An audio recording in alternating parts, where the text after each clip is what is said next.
de la crisis que estamos viviendo: huracanes, terremotos, incendios, pandemia. Necesitamos un mensaje a nuestro corazón.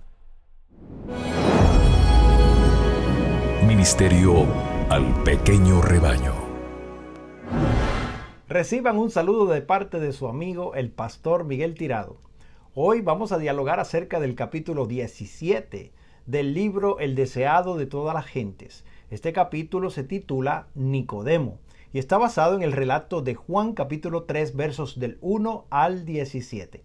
Hoy me acompaña nuestro compañero el pastor Orlando González, y es grato volver a estar con ustedes después de algunos días por la muerte de mi padre. Gratitud a Dios y gratitud a todos aquellos que se comunicaron conmigo y nos desearon lo mejor en el Señor. Les invito para que oremos. Eterno y amado Padre, gracias te damos, oh Señor, porque eres nuestro Dios y tú nos sostienes. Hoy pedimos tu bendición al estudiar tu palabra. En el nombre de Jesús. Amén. Amén. Muy bien, como el capítulo se titula, Nicodemo ocupaba un puesto elevado y de confianza en la nación judía. Era un hombre muy educado, poseía talentos extraordinarios, era renombrado como miembro del Concilio Nacional. Como otros, había sido conmovido por las enseñanzas de Jesús. Aunque rico, sabio y honrado, se había sentido extrañamente atraído por el humilde Nazareno. Las lecciones que habían caído de los labios del Salvador le habían impresionado grandemente y quería aprender más de esas verdades maravillosas. La autoridad que Cristo ejerciera al purificar el templo había despertado el odio resuelto de los sacerdotes y gobernantes. Tenía el poder de este extraño. No había de tolerar tanto atrevimiento de parte de un obscuro Galileo.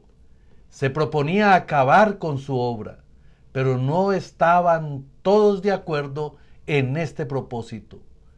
Algunos temían oponerse a quien estaba evidentemente movido por el Espíritu de Dios.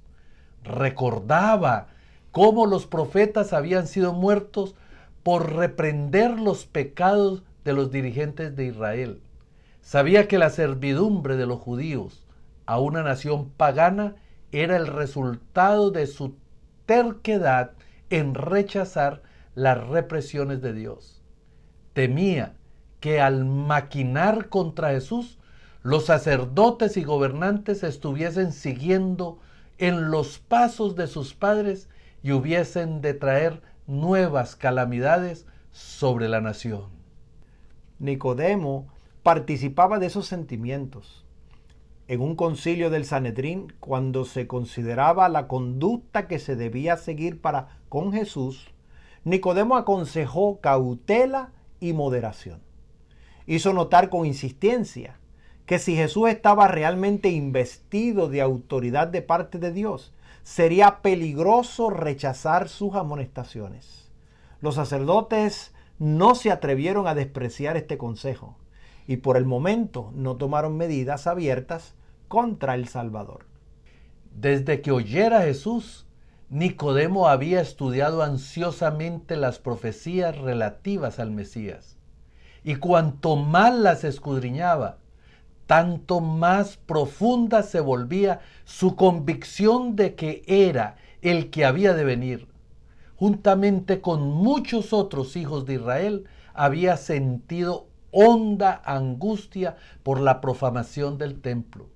Había presenciado la escena cuando Jesús echó a los compradores y vendedores. Contempló la admirable manifestación del poder divino. Vio al Salvador recibir a los pobres y sanar a los enfermos. Vio las miradas de gozo de estos y oyó sus palabras de alabanza. Y no podía dudar de que Jesús de Nazaret era el enviado de Dios. Él deseaba ardientemente entrevistarse con Jesús, pero no osaba buscarle abiertamente. Sería demasiado humillante para un príncipe de los judíos declararse simpatizante de un maestro tan poco conocido. Si su visita llegase al conocimiento del Sanedrín, le atraería su desprecio y denuncias. Así que resolvió verle en secreto, con la excusa de que si él fuese abiertamente, otros seguirían su ejemplo. Haciendo una investigación especial, llegó a saber dónde tenía el Salvador un lugar de retiro en el Monte de las Olivas. Aguardó hasta que la ciudad quedase envuelta por el sueño y entonces salió en busca de Jesús. En presencia de Cristo, Nicodemo sintió una extraña timidez, la que trató de ocultar bajo un aire de serenidad y dignidad.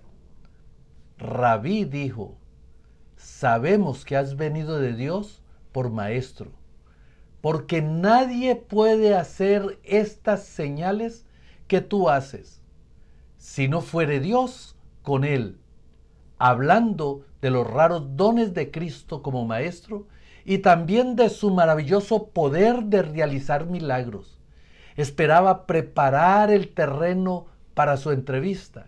Sus palabras estaban destinadas a expresar e infundir confianza, pero en realidad expresaban incredulidad. No reconocía a Jesús como el Mesías, sino solamente como maestro enviado de Dios. En vez de reconocer este saludo, Jesús fijó los ojos en el que le hablaba, como si leyese en su alma. En su infinita sabiduría, vio delante de sí a uno que buscaba la verdad. Conoció el objeto de esta visita y con el deseo de profundizar la convicción que ya había penetrado en la mente de él, fue directamente al tema que le preocupaba, diciéndole solemne, aunque bondadosamente: en verdad te digo, a menos que el hombre naciere de lo alto, no puede ver el reino de Dios. Nicodemo había venido al Señor pensando entrar en su discusión con él, pero Jesús descubrió los principios fundamentales de la verdad. Dijo a Nicodemo: no necesitas conocimiento teórico, tanto como regeneración espiritual. No necesitas que se satisfaga tu curiosidad, sino tener un corazón nuevo. Debes recibir una nueva vida de lo alto antes de poder apreciar las cosas celestiales. Hasta que se realice este cambio, haciendo nuevas todas las cosas, no producirá ningún bien salvador para ti el discutir conmigo mi autoridad o mi misión. Nicodemo había escuchado la predicación de Juan el Bautista concerniente al arrepentimiento, al bautismo y cuando había señalado al pueblo a aquel que bautizaría con el Espíritu Santo. Él mismo había sentido que había falta de espiritualidad entre los judíos, que en gran medida estaban dominados por el fanatismo y la ambición mundanal. Habían esperado que se produjese un mejor estado de cosas al venir el Mesías. Sin embargo, el mensaje escrutador de Juan el Bautista no había producido en él convicción de pecado. Era un fariseo estricto, se enorgullecía de sus buenas obras. Era muy estimado por su benevolencia y generosidad en sostener el culto del templo y se sentía seguro del favor de Dios. Le sorprendió la idea de un reino demasiado puro para que él lo viese en la condición que estaba. La figura del nuevo nacimiento que Jesús había empleado no era del todo desconocida para Nicodemo. Los conversos del paganismo a la fe de Israel eran a menudo comparados a niños recién nacidos. Por lo tanto, debió percibir que las palabras de Cristo no habían de ser tomadas en su sentido literal. pero por virtud de su nacimiento como israelita, se consideraba seguro de tener un lugar en el reino de Dios. Le parecía que no necesitaba cambio alguno. Por eso le sorprendieron las palabras del Salvador. Le irritaba su íntima aplicación a sí mismo. El orgullo del fariseo contendía contra el sincero deseo del que buscaba la verdad. Se admiraba de que Cristo le hablase así, sin tener en cuenta su posición de príncipe de Israel. La sorpresa le hizo perder el dominio propio y contestó a Cristo en palabras llenas de ironía. ¿Cómo puede el hombre nacer siendo viejo? Como muchos otros, al ver su conciencia confrontada por una verdad aguda, demostró que el hombre natural no recibe las cosas del Espíritu de Dios. No hay nada en él que responda a las cosas espirituales, porque las cosas espirituales se disciernen espiritualmente. Pero el Salvador no contestó a su argumento con otro, levantando la mano con solemne y tranquila dignidad, hizo penetrar la verdad con aún mayor seguridad. De cierto te digo, que el que no naciere del agua y del Espíritu no puede entrar en el reino de Dios. Nicodemo sabía que Cristo se refería aquí al agua del bautismo y a la renovación del corazón por el Espíritu de Dios. Estaba convencido de que se hallaba en presencia de aquel cuya venida había predicho Juan el Bautista. Jesús continuó diciendo, lo que es nacido de la carne, carne es, y lo que es nacido del Espíritu, Espíritu es. Por naturaleza el corazón es malo. ¿Y quién hará limpio de inmundo? Nadie. Ningún invento humano puede hallar un remedio para el alma pecaminosa. La intención de la carne es enemistad contra Dios, porque no se sujeta a la ley de Dios ni tampoco puede. Del corazón salen los malos pensamientos, muertes, adulterios, fornicaciones, hurtos, falsos testimonios, blasfemias. La fuente del corazón debe ser purificada antes que los raudales puedan ser puros. El que está tratando de alcanzar el cielo por sus propias obras observando la ley, está intentando lo imposible. No hay seguridad para el que tenga solo una religión legal, solo una forma de piedad. La vida del cristiano no es una modificación o mejora de la antigua, sino una transformación de la naturaleza. Se produce una muerte al yo y al pecado y una vida enteramente nueva. Este cambio puede ser efectuado únicamente por la obra eficaz del Espíritu Santo. Nicodemo estaba todavía perplejo y Jesús empleó el viento para ilustrar lo que quería decir. El viento de donde quiere sopla y oyes su sonido, mas ni sabes de dónde viene ni a dónde vaya. Así es que todo aquel que es nacido del Espíritu, se oye el viento entre las ramas de los árboles, por el susurro que produce en las hojas y las flores. Sin embargo, es invisible y nadie sabe de dónde viene ni a dónde va. Así sucede con la obra del Espíritu Santo en el corazón. Es tan inexplicable como los movimientos del viento. Puede ser que una persona no pueda decir exactamente la ocasión ni el lugar en que se convirtió, ni distinguir todas las circunstancias de su conversión. Pero esto no significa que no se haya convertido.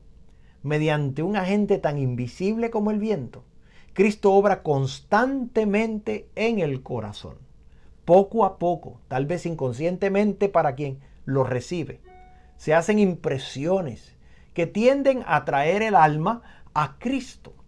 Dichas impresiones pueden ser recibidas meditando en él, leyendo las Escrituras u oyendo la palabra del predicador viviente. Repentinamente, al presentar el Espíritu un llamamiento más directo, el alma se entrega gozosamente a Jesús. Muchos llaman a esto conversión repentina, pero es el resultado de una larga intercesión del Espíritu de Dios. Es una obra paciente y larga. Aunque el viento mismo es invisible, produce efectos que se ven y se sienten. Así también la obra del Espíritu en el alma se revelará en toda acción de quien haya sentido su poder salvador. Cuando el Espíritu de Dios se posesiona del corazón, transforma la vida.